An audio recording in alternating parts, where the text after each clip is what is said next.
This is chapter 28 of The Heart of the Buddha's Teachings by Thich Nhat Hanh.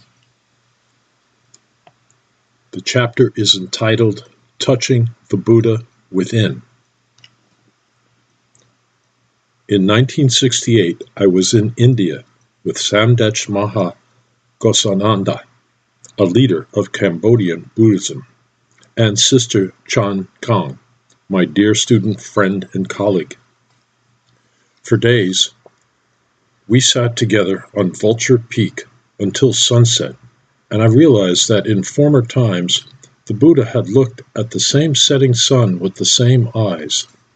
Afterwards, we walked down the mountain slowly and mindfully, not saying a word, and since that day, I have continued to walk in the same way. Vulture Peak is beautiful, and Europe, Asia, Africa, Australia, North and South America are also beautiful. When there is a mist on the mountains, it is beautiful, and when there is no mist, it is also beautiful. All four seasons are beautiful. You are beautiful, and your friends are beautiful. There is nothing to stop you from being in touch with life in the present moment. The question is, do you have eyes that can see the sunset, feet that can touch the earth? If the Buddha were to transmit his eyes to you, would you know how to use them? Don't think that happiness will be possible only when conditions around you become perfect. Happiness lies in your own heart. You only need to practice mindful breathing for a few seconds, and you'll be happy right away.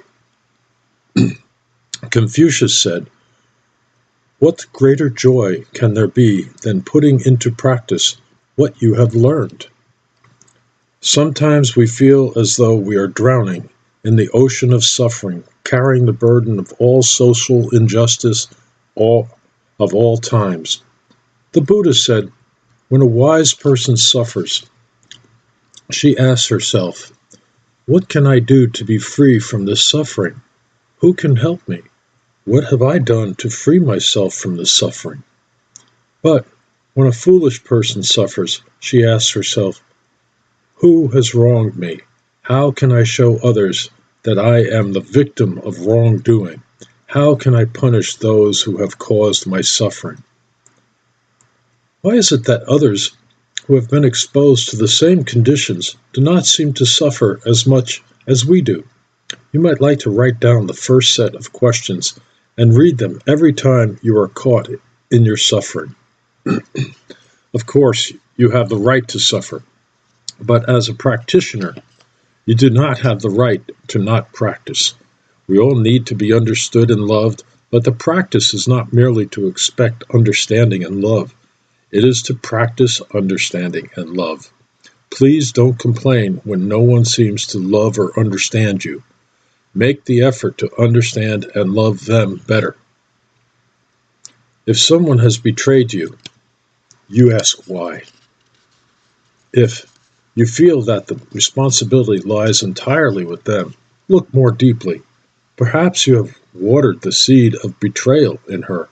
Perhaps you have lived in a way that has encouraged her to withdraw.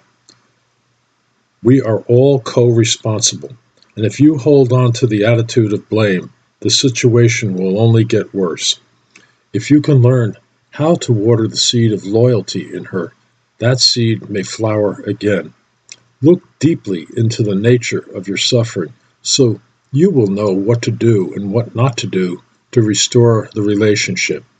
Apply your mindfulness, concentration, and insight, and you will know what nourishes you and what nourishes her.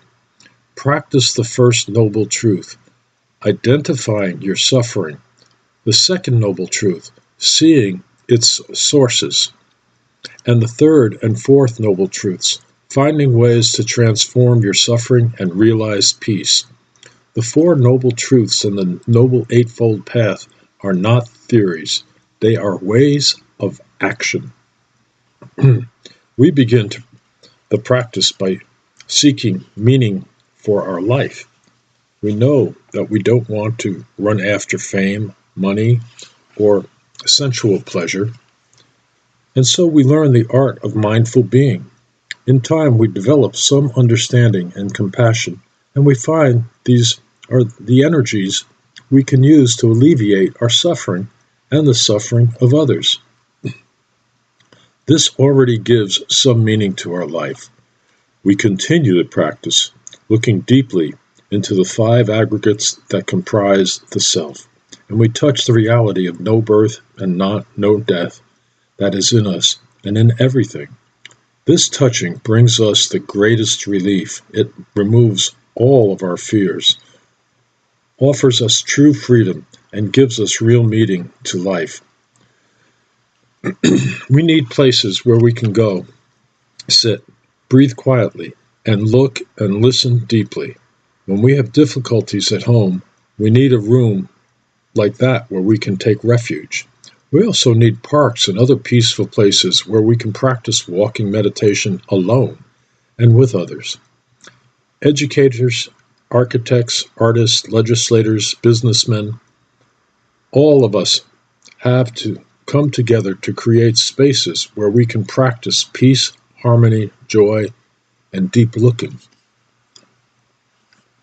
There is so much violence in our schools. Parents, teachers, and students need to work together to transform the violence. Schools are not just places for transmitting technical know-how. They must also be places where children can learn to be happy, loving, and understanding, where teachers nourish their students and their own insights and happiness. We also need places in hospitals where family members, healthcare workers, patients, and others can sit, breathe, and calm themselves. We need city halls where responsible people can look deeply into local problems. We need Congress to be a place where our real problems are truly addressed. If you are an educator, a parent, a teacher, an architect, a health worker, a politician, or a writer, please help us create the kinds of institutions we need for our collective awakening. Our legislators need to know how to calm themselves and communicate well. They need to know how to listen and look deeply and to use loving speech. If we elect unhappy people who don't have the capacity to make their own families happy, how can we expect them to make our city or our nation happy? Don't vote for someone just because he or she is handsome or has a lovely voice. We are entrusting the fate of our city, our nation, and our lives to such people. We have to act responsibly. We need to create communities of deep looking, deep sharing, and real harmony. We need to be able to make the best kinds of decisions together. We need peace within and without. The heart of the Buddha is in each of us. We are mindful. The Buddha is there. I know a 4-year-old boy who, whenever he is upset, stops what he is doing, breathes mindfully, and tells his mommy and daddy, I am touching the Buddha within.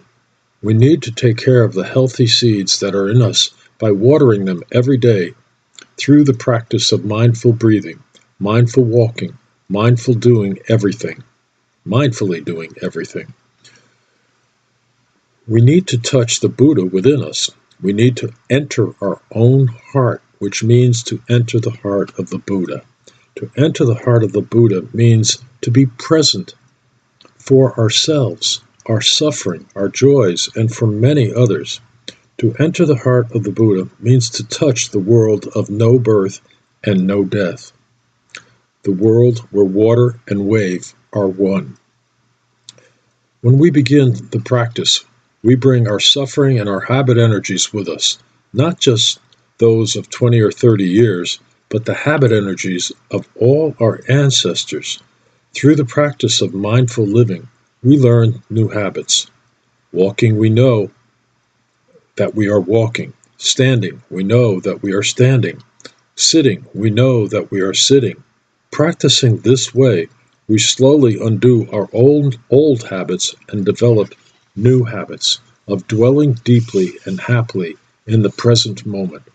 With mindfulness in us, we can smile a smile that proves our transformation.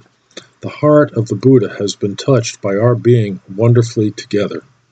Please practice as an individual, a family, a city, a nation, and a worldwide community. Please take good care of the happiness of everyone around you. Enjoy your breathing, your smiling, your shining the light of mindfulness on each thing you do. Please practice transformation at the base through deep looking and deep touching. The teachings of the Buddha on transformation and healing are very deep. They are not theoretical. They can be practiced every day. Please practice them and realize them. I am confident that you can do it. End of chapter.